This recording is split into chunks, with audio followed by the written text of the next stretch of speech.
Hi all, ఈరోజు మన వీడియోలో కొబ్బరి రైస్ చూడబోతున్నాము. హాఫ్ కొబ్బరి ఇలా ముక్కలుగా కట్ చేసుకుని హాఫ్ కొబ్బరి ఇలా తురుముకోవాలి.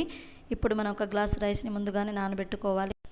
ఈలోపు మనం కట్ చేసుకున్న కొబ్బరిని మిక్సీ జార్లో వేసుకొని మెత్తగా గ్రైండ్ చేసుకోవాలి.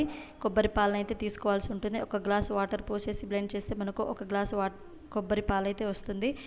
సేమ్ ప్రాసెస్లో ఇంకో గ్లాస్ కూడా వాటర్ యాడ్ చేసుకుని ఇంకోసారి బ్లెండ్ చేసుకున్నట్లయితే మనకు 2 గ్లాసెస్ కొబ్బరి పాలు అయితే వస్తుందండి. ఇలా వచ్చిన కొబ్బరి పాలని స్ట్రెయిన్ చేసుకొని మనం బియ్యాన్ని 2-3 సార్లు శుభ్రంగా కడిగి ఈ 2 గ్లాస్ కొబ్బరి పాలను అయితే బియ్యంలో యాడ్ చేసుకొని సాల్ట్, ఆయిల్ యాడ్ చేసుకొని కుక్కర్ మూత పెట్టేసి స్టవ్ ఆన్ చేసి 3 విజిల్స్ వచ్చేంత వరకు అన్నాన్ని అయితే ఉడికించుకోవాలి.